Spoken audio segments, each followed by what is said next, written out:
You're watching CoinOps, a visual podcast, a Moxxi channel production. Press start. Welcome to the Man Cave. Picture this, you're a kid of the 70s. You grew up playing pinball, and all of a sudden Pong, Gunfight, Space Invaders, Pac-Man, and Asteroids show up and changes your entire outlook on what entertainment is. One day you open a gift and get an Atari 2600 VCS console, and boy howdy, that's an amazing day, and you play that thing day and night. And you notice after a while though, well, the games, they don't look so good compared to the arcade. Maybe if you squint, that doesn't work either, but life goes on. Then the Intellivision shows up and it's kind of sort of better, but not really, because you played it at that weird kid's house that makes you call him Rambo, and that left a bad taste in your mouth. So maybe you wait it out, something better's got to come along, you tell yourself. Just know. Then one day your waiting pays off. Those marvelous sons of bitches at Colecovision, they did it. They brought the arcade experience home, and life is good. Life is very good. On today's episode of We Have Arcade Games at Home, it's a Colecovision episode, and we look at the very best arcade ports that they could muster back in the early 80s for a very short period of time.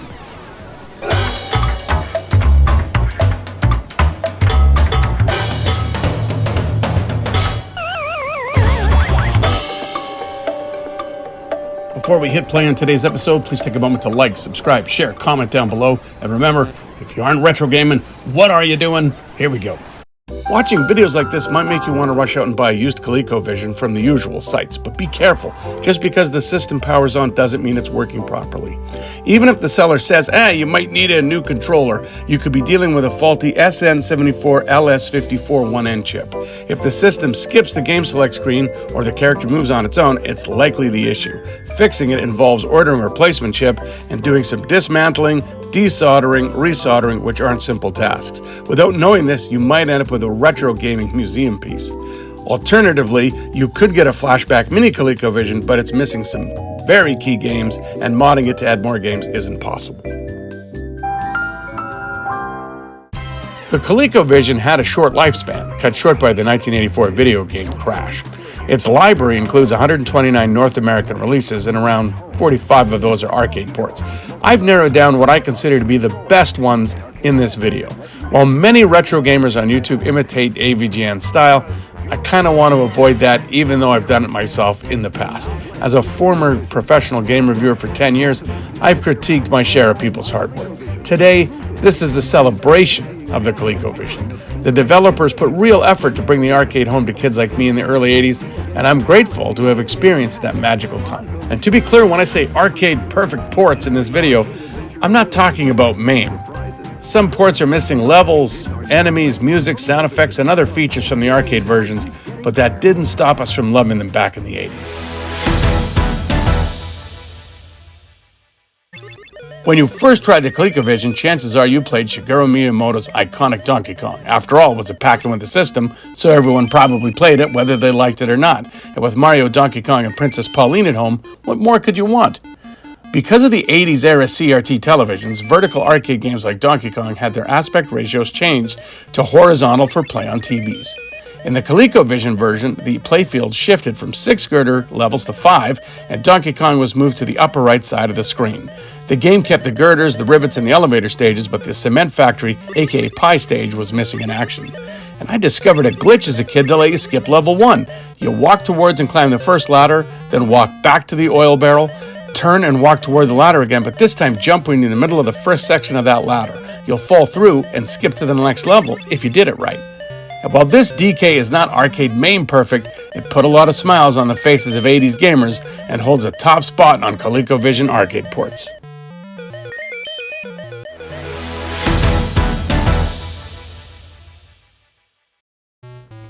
Not every sequel flips the script, but then not every sequel is as daring as Donkey Kong Jr. The popular second game in the franchise saw Mario become the villain, turned Donkey Kong into the damsel in distress, and introduced Donkey Kong Jr. as our plucky avatar to adventure. Most of the level design of DK Jr. was born during development of the first game, and when thoughts of the sequel came around, they were hoping to make DK the star. However, Nintendo's resident genius, Miyamoto, and his team decided that Donkey Kong would be way too big, so they decided upon a smaller hero, and Donkey Kong Jr. was born. Apropos of nothing, true story, I knew a guy named Junior, and that was his name. His dad's first name was also Junior, so Dad was Junior Senior, and the guy I knew was Junior Junior. Tight controls, bright colors, and snappy music delighted the home audience when Colecovision brought the Monkey vs. Mario battle to home screens. Much like its predecessor, it featured 3 out of the 4 arcade levels, the vines, the chains, and the moving platforms, while most enemies were present and accounted for, but sadly the Sparks level was missing. However, if you were lucky enough to own the Atom version on tape, it was arcade perfect. You got all 4 levels, all the cutscenes, you could even access a hidden 5th level with a code. Here, check it out.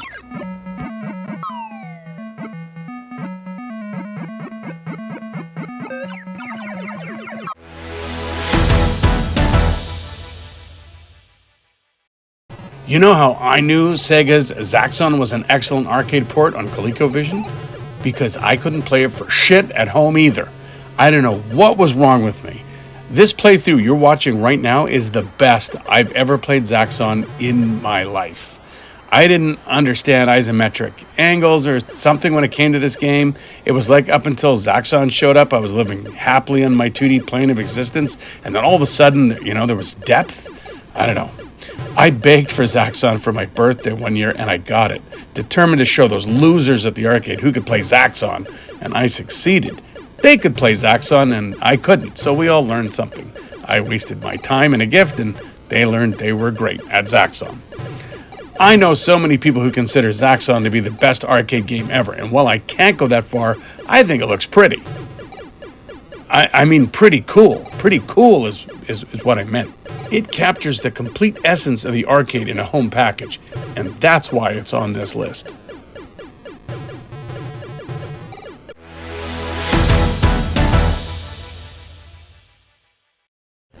Jungle Hunt is not only a fun port that captures the arcade game's perfect blend of patience and mania, but it's also a cautionary tale of safaris gone wrong, featuring treacherous vines hanging from the canopy of a hostile environment, voracious crocodile-infested waters, skulls smashing rock slides, and murderous cannibals hell-bent on serving up your kidnapped gal pal for eats.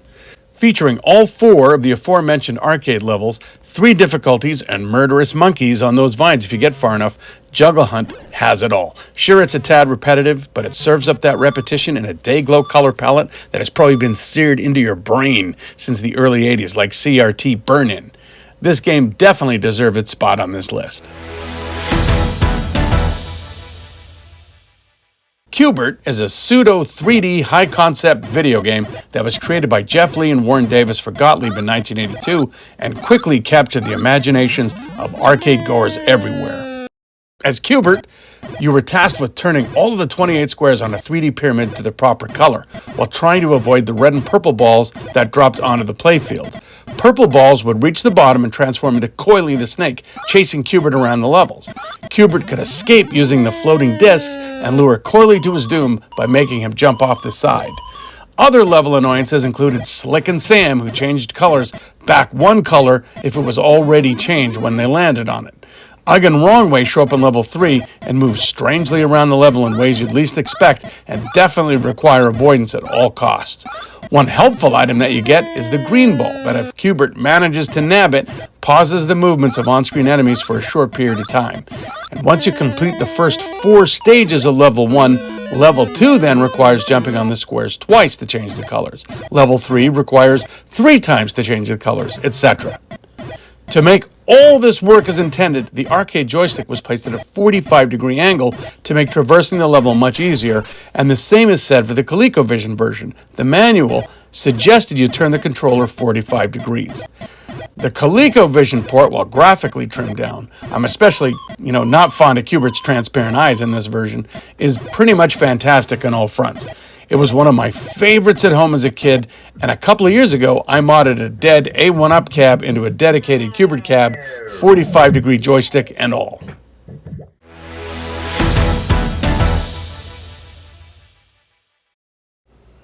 I once knew a guy back in the 90s who purchased a Frogger machine from his local pizza place because he discovered his high score was still on it from the 80s.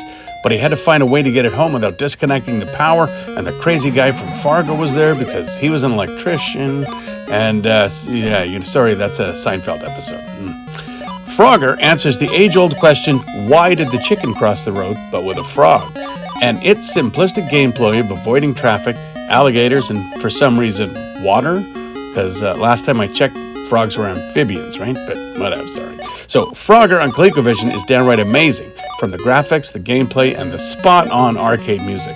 Anyone can pick up and enjoy Frogger, and that's the buy-in that every arcade game dreams of. Easy to learn, hard to master.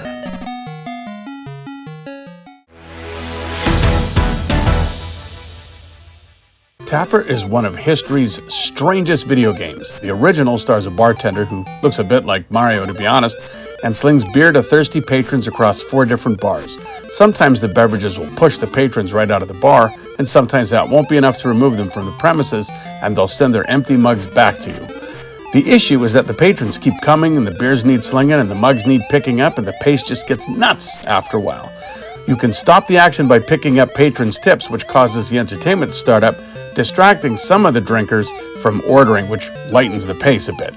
Developed by Martin Glass and Associates, who you might remember from such amazing, iconic toys of the last century, such as Rock'em Sock'em Robots, Simon, Light Bright, Operation, and this little guy. So clearly they know entertainment. Due to complaints that Arcade Tapper was enticing impressionable children to become bartenders en masse, they changed the beverage from the original times from Anheuser-Busch and Budweiser to root beer because, they think kids are stupid. Sorry guys, you messed up. The game, it's still fun. Arcade Tapper has 4 levels: Saloon, Picnic, Punk Bar, and UFO, and a bonus round where the drink cans are shaken. The Coleco version has just 3. It has the Saloon, the Picnic, and the UFO, and obviously the bonus round as well, but does alter the Saloon levels bar's placement to be more akin to what the Punk Bar was in the arcade version, just minus the punks. Almost any Tapper game you'll come across is awesome, and Coleco's is no different. If you are a fan, check out Domino and Timber, which also star a Tapper bartender, for more unique gameplay.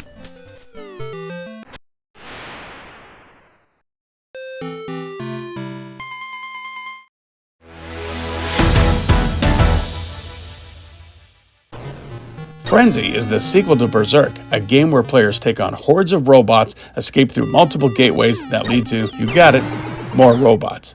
Linger too long in any room and you'll find yourself facing the smiling face of bouncing death himself, Evil Otto. Frenzy cranked the anxiety up to 11 with more robots, reflective barriers that would ricochet bullets, and electrified walls you wanted to avoid, and on Colecovision, it was truly master of its domain. Frenzy was kind of a fringe game, and while lots of people loved it, it didn't seem to ever find its way out of the shadow of the more popular Berserk. It's definitely safe to say that Frenzy fanatics could find their fix for this fiendishly frustrating robot fight-a-thon in the comfort of their familiar surroundings. And true story, during the height of Berserk, 2 Yugoslavian immigrants came to our school, Milan and Velado. And I'm going to give you 2 seconds to figure out the nickname I bestowed upon Velado. Hope you appreciated it.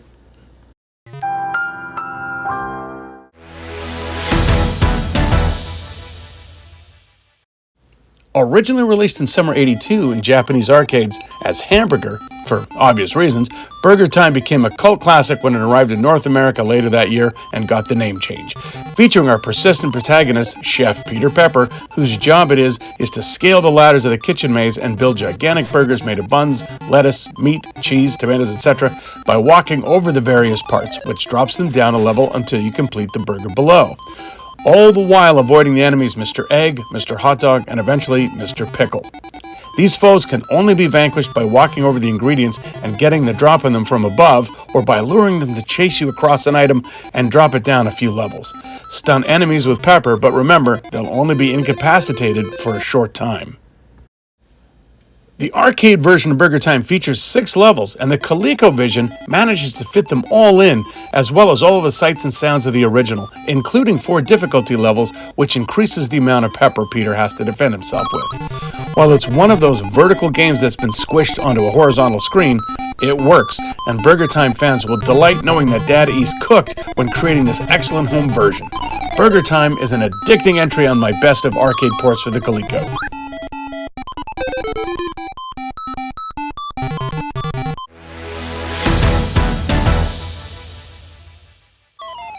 Mr. Do, our little clown friend, who was a snowman in the original Japanese arcade version, must survive against the onslaught of creeps that threaten his cherry orchard. Mr. Do can protect himself with his Powerball, and much like the game it borrows from, Dig Dug, the tunnels Mr. Do creates will remain if he loses a life. Mr. Do can also push apples onto enemies or time it just right so an enemy in pursuit is crushed by falling fruit just after Mr. Do digs past it. Once all the creeps are released, a treat appears in the middle which freezes enemies and releases blue chompers and an alpha monster with a letter on it if Mr. Do gets to it in time. Destroy the alpha monster and you can eventually spell extra and earn a 1-up.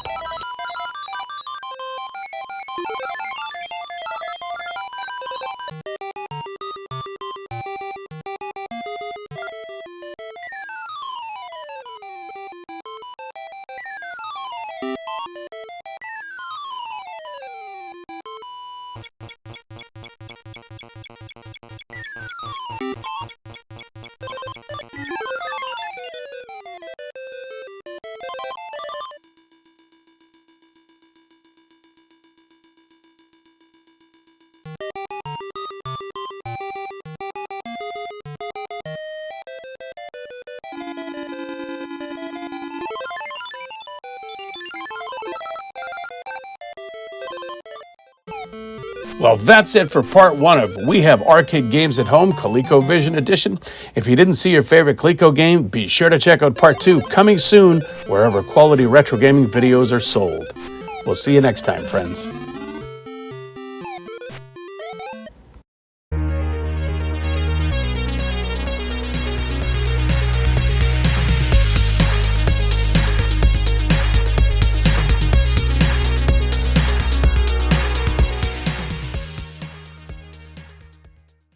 A winner is you. Productions.